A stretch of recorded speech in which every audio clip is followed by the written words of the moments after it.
कृष्ण जन्म की कथा और पूजा विधि। नमस्कार दोस्तों, स्वागत है आपका हमारे भक्ति चैनल में, जहां आप जानेंगे श्री कृष्ण जन्माष्टमी की पूजन विधि, व्रत की महिमा और भगवान श्री कृष्ण की दिव्य जन्म कथा।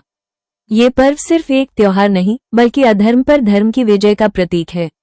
जन्माष्टमी भगवान श्री कृष्ण के जन्मोत्सव के रूप में मनाई जाती है। ये पर्व भाद्रपद माह की कृष्ण पक्ष की अष्टमी तिथि को आता है। श्री कृष्ण का जन्म अंधकार में हुआ था, लेकिन उनका जीवन प्रकाश का प्रतीक बना। वे धर्म की पुनः स्थापना, पाप का नाश और भक्तों की रक्षा हेतु अवतरित हुए थे। कैसे करें व्रत और पूजन विधि, जानते हैं विस्तार से। व्रत की तिथि और समय।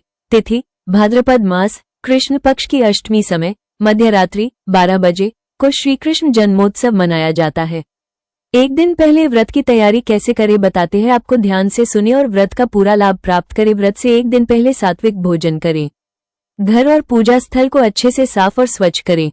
बाल गोपाल की मूर्ति या चित्र को वस्त्र, आभूषण और झूले से सजाएं। बाल गोपाल की पूजा करने के लिए आपको कौन सी सामग्री की जरूरत होगी, सुने। बाल गोपाल की मूर्ति या चित्र पंचामृत, दूध, दही, घी, शहद, शक्कर, तुलसी के पत्ते, फल, माखन, मिश्री, धूप, दीपक, झूला, फूल, चंदन, गंगाजल, गीता, मुरली, पीला वस्त्र, घंटी, शंख, कपूर। बाल गोपाल की संपूर्ण पूजा विधि विस्तार से सुने। प्रातःकाल स्नान कर व्रत का संकल्प लें। व्रत के दौरान अन्न का त्याग करें, केवल फलाहार करें। मध्यरात्रि में श्री कृष्ण जन्म का समय आता है। बाल गोपाल की मूर्ति को पंचामृत से स्नान कराएं, गंगाजल से शुद्ध करें, फिर नए वस्त्र पहनाएं, झूले में बैठाएं और झूला झुलाएं।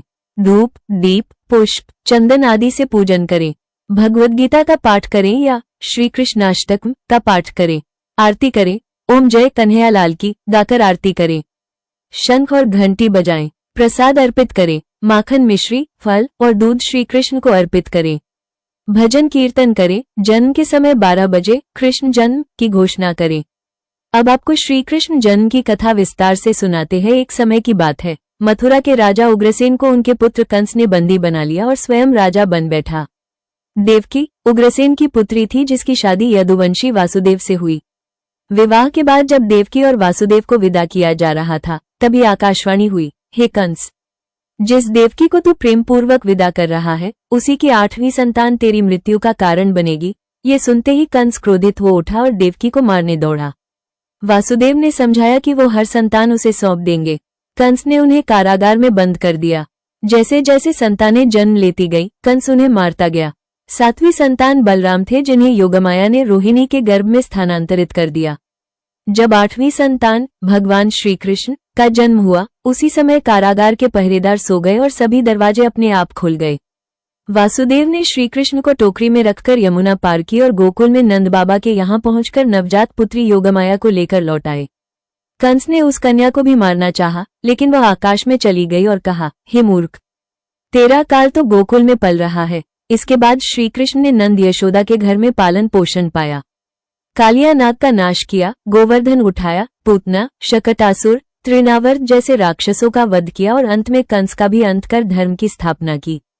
जन्माष्टमी का व्रत करने के कुछ नियम भी है, जिसे करके आप भी भगवान कृष्ण की कृपा पा सकते। व्रत के दिन ब्रह्मचर्य का पालन करें। झूठ, चोरी, हिंसा और कटु वचन से बचें। रात्रि जागरण करें और श्री कृष्ण नाम का कीर्तन करें। दूसरे दिन पारण करके व्रत समाप्त करें।